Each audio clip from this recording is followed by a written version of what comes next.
രാമായണ വിമർശനം എന്ന് പറയുന്നത് കീഴാള പ്രസ്ഥാനങ്ങളുടെ ഒരു സാമുദായികതയുടെ ഭാഗമായിട്ട് വികസിച്ചു വന്നിട്ടുള്ളതാണ്. ഒരു കീഴാള ബുദ്ധിജീവിയുടെ ചോയ്സിനെ, അയാൾ എവിടെ എഴുതണം, എന്തെഴുതണം, എപ്പോൾ എഴുതണം എന്നുള്ള ചോയ്സിനെ ചോദ്യം ചെയ്യാനായിട്ട് ഒരു ആൾക്കും അവകാശമില്ല. അത് അയാളുടെ മാത്രം ചോയ്സാണ്. മാധ്യമം അത് പ്രസിദ്ധീകരിക്കണോ, എന്ത് പ്രസിദ്ധീകരിക്കണം, എവിടെ പ്രസിദ്ധീകരിക്കണം, ആരുടേത് പ്രസിദ്ധീകരിക്കണം എന്ന് പറയുന്നത് മാധ്യമത്തിൻ്റെ ചോയ്സാണ്. ഹിന്ദുത്വം വളരെ പ്രകടമായി വരുന്നൊരു കാലത്ത് ഒരു കീഴാള ബുദ്ധിജീവിക്ക് വിശ്വസിക്കാവുന്നത് എന്ന് പറയുന്നത് ഇന്ത്യയിലെ ന്യൂനപക്ഷ വിഭാഗങ്ങളാണ്. ചില ആളുകൾ മാധ്യമത്തിൻ്റെ പേരെടുത്ത് പറയാതെ നടത്തുന്ന ചില പിന്തുണകളുണ്ട്. സത്യത്തിൽ ഇസ്ലാമോഫോബിയുടെ ഒരു അന്തരീക്ഷമാണ് അവരെ ഭയപ്പെടുത്തുന്നത്. കാരണം എന്താണെന്ന് വെച്ചാൽ മാധ്യമത്തിനോട് അവർ പിന്തുണ പ്രഖ്യാപിക്കുന്നതോടുകൂടി ഇത് ഒരു ബാധ്യതയായി അവർക്ക് വന്നു ചേരുമെന്ന് അവർ ഭയപ്പെടുന്നു. 3 കാര്യങ്ങളാണ് യഥാർത്ഥത്തിലുള്ളത്. ഒന്ന്, ശ്യാംകുമാർ ഒരു കീഴാള ഗവേഷകന്, ബുദ്ധിജീവി എന്ന രീതിയിൽ ശ്യാംകുമാർ നടത്തുന്ന രാമായണ വിമർശനമാണ്. 2, അതിനോട് സംഘപരിവാര സംഘങ്ങൾ നടത്തുന്ന ഇടപെടലാണ്. 3-ാമത്തെ കാര്യം, അതിനോട് മതേതരവാദികൾ നടത്തുന്ന അവരുടെ പ്രതികരണങ്ങളാണ്. ഇങ്ങനെ 3 കാര്യങ്ങൾ അതിൽ പ്രധാനമായിട്ടുണ്ട്. അതിൽ 1-ാമത്തെ കാര്യം, ശ്യാംകുമാറിൻ്റെ കാര്യം നമ്മൾ പരിശോധിക്കുകയാണെങ്കിൽ അദ്ദേഹം ഒരു കീഴാള പശ്ചാത്തലത്തിൽ നിന്ന് വരുന്ന ഒരു ഗവേഷകനും ബുദ്ധിജീവിയാണ്. രാമായണ വിമർശനം എന്ന് പറയുന്നത് കീഴാള പ്രസ്ഥാനങ്ങളുടെ ഒരു സാമുദായികതയുടെ ഭാഗമായിട്ട് വികസിച്ചു വന്നിട്ടുള്ളതാണ്.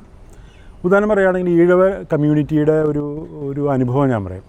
ഈഴവ കമ്മ്യൂണിറ്റി വളരെ എപ്പോഴും നമ്മളത് ദീർഘകാലമായിട്ട് നമ്മളെപ്പോഴും ആവർത്തിക്കുന്ന ഒരു കാര്യമാണ്.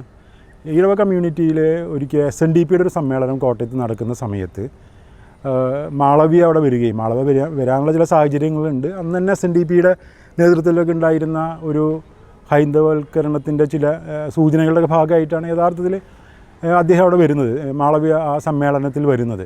എന്തായാലും അദ്ദേഹം അവിടെ വന്നതിന് ശേഷം എല്ലാവരോടും ജയ് ശ്രീരാം വിളിക്കാനായിട്ട് ആവശ്യപ്പെട്ടു.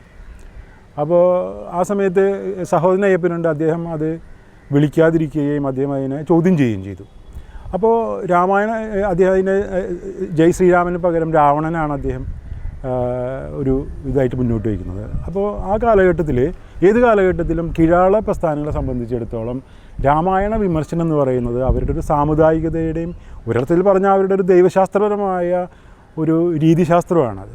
അത് നമുക്ക് തമിഴ്നാട്ടിൽ നോക്കിയാൽ കാണാൻ പറ്റും. അങ്ങനെ ഏത് കീഴാള പ്രസ്ഥാനങ്ങൾ നോക്കിക്കഴിഞ്ഞാലും രാമായണ വിമർശനത്തിനെ ഒരു പ്രധാനപ്പെട്ട ഒരു പോയിൻ്റായിട്ടല്ല ഇപ്പോഴും കീഴാളർ എടുത്തിട്ടുണ്ട്, അവരുടെ സമുദായങ്ങൾ എടുത്തിട്ടുണ്ട്.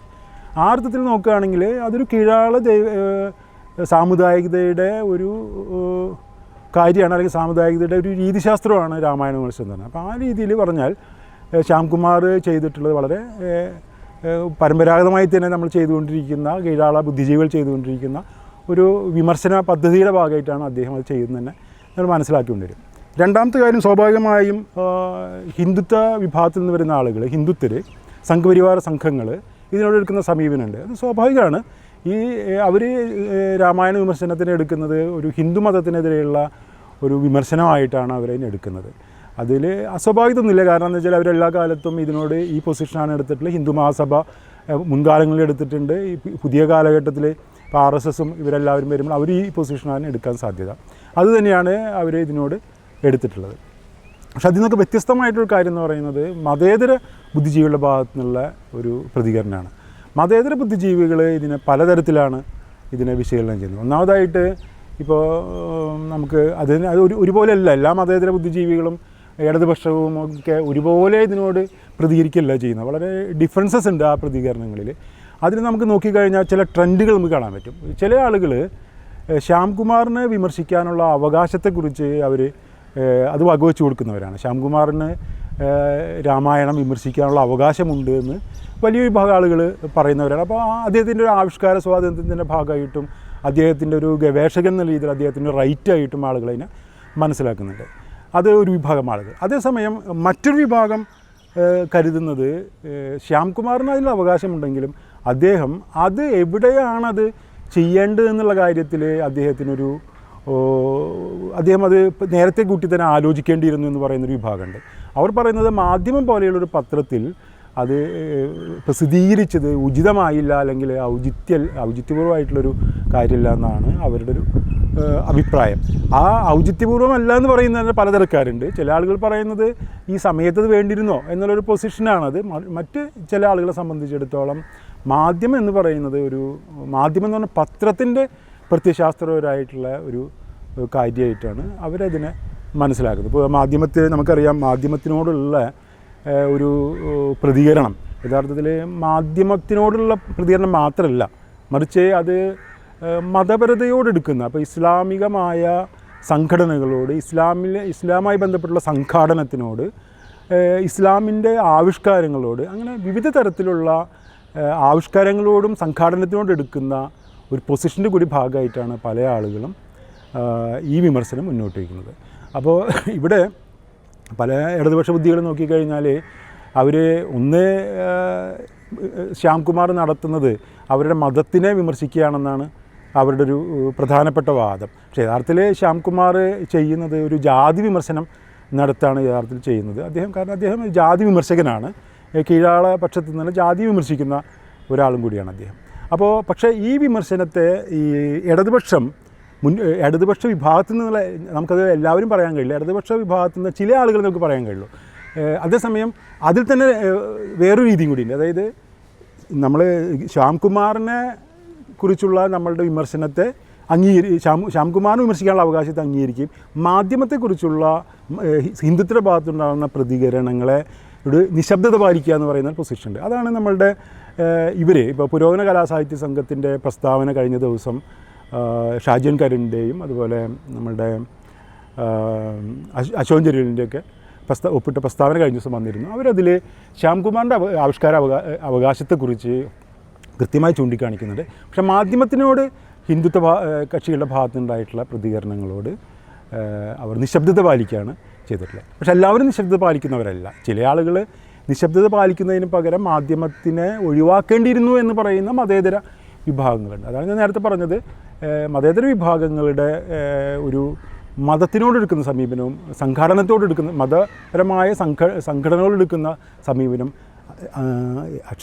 വേറൊരുത്തിൽ പറഞ്ഞാൽ അത് മതേതര വിഭാഗങ്ങളുടെ മതസങ്കല്പത്തോടുള്ള, മതത്തിനോടുള്ള ഒരു കാഴ്ചപ്പാടിൻ്റെ കൂടി ഭാഗമായിട്ടാണ് ഈ വിമർശനങ്ങൾ വരുന്നത്.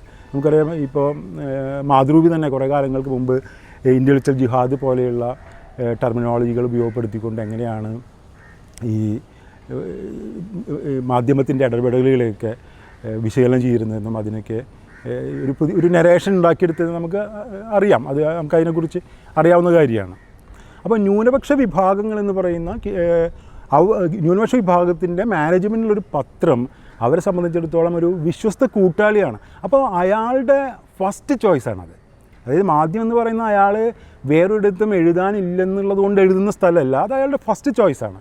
കാരണം അയാൾക്ക് അവിടെ അയാൾ എഴുതുന്നത് യഥാർത്ഥത്തിൽ അയാളുടെ ഏറ്റവും സ്വാഭാവികമായ തരത്തിൽ അയാൾ ആ ചോയ്സ് അയാൾ തിരഞ്ഞെടുപ്പാണത്. കാരണം ഹിന്ദുത്വത്തിൻ്റെ കാലത്ത് ഏറ്റവും ഉറപ്പുള്ള പങ്കാളി, കീഴാളുടെ ഏറ്റവും ഉറപ്പുള്ള പങ്കാളി മുസ്ലിങ്ങളാണ്. പിന്നെ വേറൊരിടത്ത് നമുക്ക് നോക്കിയാൽ കാണാൻ പറ്റും, ശ്യാംകുമാറിൻ്റെ തന്നെ ഈ പ്രശ്നത്തിൽ ശ്യാംകുമാറിനെ മറുപക്ഷത്ത് നിർത്തി ഇതിനൊക്കെ കൂടുതൽ നടന്നുകൊണ്ടിരിക്കുന്നത് മാധ്യമത്തിന് മറുപക്ഷത്ത് നിർത്തുന്നൊരു രീതിയാണ് നമ്മളിപ്പോൾ കാണുന്നത്. കാരണം ഇപ്പോൾ ഒരുപാട് ഞാൻ ഇന്ന് തന്നെ പത്രത്തിൽ വായിച്ചതനുസരിച്ച് ഒരുപാട് സ്ഥലങ്ങളിൽ മാർച്ച് നടന്നതായിട്ട് കാണുന്നുണ്ട്.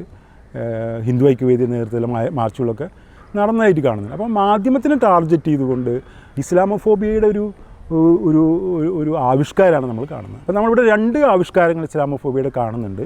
ഒന്ന് ഹിന്ദുത്വയുടെ ഭാഗത്തുള്ള ആവിഷ്കാരമാണ്. അതാണ് ഇസ്ലാമോഫോബിയയുടെ ആദ്യത്തെ ഹിന്ദുത്വയുടെ ഭാഗത്തുള്ള ഒരു പ്രതികരണത്തിലൂടെ നമ്മൾ മനസ്സിൽ വായിച്ചെടുക്കേണ്ടത്. രണ്ടാമത്തത് ഒരു മതേതര വിഭാഗത്തിൻ്റെ ഭാഗത്തുനിന്നുള്ള ഒരു ഇടതുപക്ഷത്തിൻ്റെ ഭാഗത്തുനിന്നുള്ള ഒരു ആവിഷ്കാരം, ഈ ഇസ്ലാമോഫോബിക് ആവിഷ്കാരങ്ങളാണ്. ഇതിനെ രണ്ടിനെയും നമ്മൾ വേർതിരിച്ച് മനസ്സിലാക്കണമെങ്കിലും രണ്ടിൻ്റെയും ഒരു സാരാംശം ഏകദേശം ഒന്നാണെന്ന് നമുക്ക് പറയാം. എങ്കിലും അതിൽ ചില വ്യത്യസ്തതകളോട് കൂടി തന്നെ നമ്മൾ ആ രണ്ടിനെയും വകവെച്ച് കൊടുക്കാൻ മനസ്സിലാക്കേണ്ടതെന്നാണ് എനിക്ക് തോന്നുന്നത്. കെ ജെ ജേക്കബിനെ പോലെയുള്ള, നസുദ്ദീനെ പോലെ എഴുത്തുകാർ, കെ ജെ ജേക്കബിനെ പോലെയുള്ള മാധ്യമപ്രവർത്തകരാണ് ഇതിലൊരു വളരെ പ്രധാനപ്പെട്ടൊരു ഇടപെടൽ, ഇസ്ലാമോഫോബിക് ഇടപെടൽ നടത്തിയിട്ടുള്ളത്. നസുദ്ദീൻ ഇസ്ലാമോഫോബിക് ഇടപെടൽ നടത്തുന്ന ആദ്യമല്ല. നമ്മൾ കഴിഞ്ഞ 6 മാസമായി നമ്മൾ തയ്യാറാക്കുന്ന ഇസ്ലാമോഫോബിക് റിപ്പോർട്ടിൽ ഒരുപക്ഷെ വന്നു പോയിട്ടുള്ള 2-3 തവണയെങ്കിലും വന്നു പോയിട്ടുള്ള ഒരാളാണ് അദ്ദേഹം ആവിഷ്കാര സ്വാതന്ത്ര്യം എന്ന് പറയുന്ന ഒരു ഇതിൽ വെച്ചിട്ടാണ് അതിനെ കൈകാര്യം ചെയ്യുന്നത്. സത്യത്തിൽ ആവിഷ്കാര സ്വാതന്ത്ര്യം നമ്മൾ കരുതുന്നത് പോലെ നമുക്ക് നോക്കാം. സുധീർ പറയുന്നത് മാധ്യമം അയച്ചു കൊടുക്കുന്ന സാധനങ്ങളിലൊക്കെ തിരുത്തുകയും ആവിഷ്കാരം അനുവദിക്കാത്ത ആൾക്കാരാണെന്ന് പറയുന്നത്. പക്ഷെ അതിലൊരു ചെറിയ പ്രശ്നം എന്താണെന്ന് വെച്ചാൽ ഈ ആവിഷ്കാരം എന്ന് പറയുന്നത് ഒരു വളരെ ഒരു ഒന്നിനെയും ബാധിക്കാത്തൊരു ആവിഷ്കാര സ്വാതന്ത്ര്യം എന്ന് പറയുന്ന ഒരു സംഗതിയൊന്നും ലോകത്തിലില്ല. അങ്ങനെ ഒരു പത്രമോ ഒരു മാധ്യമമോ ഒന്നും അങ്ങനെ ഇല്ല, ലോകത്തിൽ അങ്ങനെ ഒരു സംഗതി ഇല്ല. മറിച്ച് അത് പല ബലതന്ത്രങ്ങൾക്കുള്ളിലാണ് ഈ ആവിഷ്കാരങ്ങളൊക്കെ സാധ്യമാവുന്നത്. ഇപ്പോൾ ഇടതുപക്ഷം ചെയ്യുന്ന അത് പല ആളുകളും ചൂണ്ടിക്കാണിച്ചിട്ടുണ്ട്. ഇടതുപക്ഷം നടത്തുന്നൊരു പത്രത്തിൽ ഒരു സംവാദത്തിൻ്റെ ഭാഗമായി വല്ലപ്പോഴൊരിക്കൽ ഒരു വാദപ്രതിവാദത്തിന് വേണ്ടി ഒരു ഇടത് വിമർശനം വരാമെന്നല്ലാതെ അത് നയമായൊരു പത്രവും അത് സ്വീകരിക്കുന്നതായിട്ട് നമുക്കറിയില്ല. ഏത് സംഘടന നടത്തുന്ന ഇതിലങ്ങനെ തന്നെയാണ്. ഏത് തരത്തിലുള്ള ഏത് വിഭാഗങ്ങളും അങ്ങനെ തന്നെയാണ് പ്രവർത്തിക്കുന്നത്. അത് മുസ്ലിങ്ങളോ അല്ലെങ്കിൽ മതവിഭാഗങ്ങൾക്ക് മാത്രമായി എക്സ്ക്ലൂസീവായിട്ടുള്ളൊരു കാര്യമൊന്നുമല്ല. മറിച്ച് ഇവർ ചെയ്യുന്നതെന്ന് വെച്ചാൽ എല്ലാത്തിനെയും മതത്തിനൊരു ആരോപണ സ്ഥലമാക്കി മാറ്റുക. അതായത് നമ്മൾക്ക് കാണാവുന്ന എല്ലാ തെറ്റായ കാര്യങ്ങളെയും, നമുക്ക് കാണുന്ന എല്ലാ ചീത്ത കാര്യങ്ങളെയും ആരോപിക്കാവുന്ന ഒരു സ്ഥലമായി മതത്തെ മനസ്സിലാക്കുകയും അത് ഉപയോഗപ്പെടുത്തിക്കൊണ്ട് മതത്തെ വായിക്കുകയും അങ്ങനെ മതത്തിനൊരു ആരോപണ സ്ഥലമാക്കി മാറ്റുക എന്ന് പറയുന്നതാണ് ഇവർ ചെയ്യുന്നത്. അത് ഇസ്ലാമോഫോബിയയുടെ ഒരു പ്രധാനപ്പെട്ട ഒരു രീതിശാസ്ത്രമാണ്. മതത്തെ ഒരു ആരോപണ സ്ഥലമാക്കി ഉപയോഗപ്പെടുത്തിക്കൊണ്ട് അതിനെ ഡെമനൈസ് ചെയ്യുകയോ അല്ലെങ്കിൽ അതിനൊരു പിശാചുവൽക്കരിക്കുകയൊക്കെ ചെയ്യുന്ന രീതിശാസ്ത്രം ഉണ്ട്. അവ തന്നെയാണ് എൻ ഇ സുധീർ ഇതിലൂടെ ചെയ്യുന്നത്. ഇപ്പോൾ കെ ജെ ജേക്കബ് ആണെങ്കിൽ അക്ഷരാർത്ഥത്തിൽ എനിക്ക് തോന്നുന്നു മാധ്യമത്തിനെതിരെയുള്ളൊരു ആക്രമണമായിട്ടാണ് അഴിച്ചുവിട്ടിട്ടുള്ളത്. അതിലും ഈ പറഞ്ഞ പോലെ ഇത് തന്നെയാണ് അതിലും പ്രവർത്തിക്കുന്നത്. ഈ മതത്തെ എങ്ങനെ ആരോപണ സ്ഥലമാക്കി മാറ്റാം, മതങ്ങളുടെ ആവിഷ്കാരങ്ങളെ, അവരുടെ സ്വയം നിർണ്ണാവകാശങ്ങളെ, അഭിപ്രായം പറയാനുള്ള അവരുടെ അവകാശങ്ങളെ ഒക്കെ ഹനിക്കുന്ന രീതിയിലുള്ള അഭിപ്രായങ്ങളാണ് ഇത്തരം ആളുകൾ ചെയ്യുന്നത്. ചില ആളുകൾ മാധ്യമത്തിൻ്റെ പേരെടുത്ത് പറയാതെ നടത്തുന്ന ചില പിന്തുണകളുണ്ട്. സത്യത്തിൽ ഇസ്ലാമോഫോബിയുടെ ഒരു അന്തരീക്ഷമാണ് അവരെ ഭയപ്പെടുത്തുന്നത്. കാരണം എന്താണെന്ന് വെച്ചാൽ മാധ്യമത്തിനോട് അവർ പിന്തുണ പ്രഖ്യാപിക്കുന്നതോടുകൂടി ഇത് ഒരു ബാധ്യതയായി അവർക്ക് വന്നു ചേരുമെന്ന് അവർ ഭയപ്പെടുന്നു. കാരണം വെച്ചാൽ ഇസ്ലാമോഫോബിയ അത്ര ശക്തമായൊരു അന്തരീക്ഷത്തിൽ സത്യത്തിൽ ആവിഷ്കാര സ്വാതന്ത്ര്യം ഹനിക്കപ്പെടുകയാണ്. യഥാർത്ഥത്തിൽ ഇസ്ലാമോഫോബിയ തന്നെയാണ് ആവിഷ്കാരങ്ങളെ ചെറുക്കുന്ന, സ്വതന്ത്രമായ ആവിഷ്കാരങ്ങളെ ഇല്ലാതാക്കുന്ന ഏറ്റവും പ്രധാനപ്പെട്ട ഒരു പ്രത്യയശാസ്ത്ര ഇസ്ലാമോഫോബിയ. അപ്പോൾ യഥാർത്ഥത്തിൽ ഈ ആവിഷ്കാര സ്വാതന്ത്ര്യത്തിന് വേണ്ടി സംസാരിക്കുന്ന ആളുകൾ അവർ ചെയ്യേണ്ടത് ഇസ്ലാമോഫോബിയക്കെതിരെ സംസാരിക്കുക. കാരണം ആവിഷ്കാര സ്വാതന്ത്ര്യത്തിന് ഏറ്റവും കൂടുതൽ ഹനിക്കുന്ന ഒരു പ്രത്യയശാസ്ത്ര ശാഠ്യം ഇസ്ലാമോഫോബിയയുടേതാണ്. അതുകൊണ്ടാണ് മാധ്യമത്തിന് പല വിമർശകരും പേരെടുത്ത് പറയാത്തതും ചിലർ മാധ്യമത്തെ സൂചിപ്പിക്കാതെ പോകുന്നതും ഒക്കെ അതിൻ്റെയൊരു പശ്ചാത്തലമാണ്.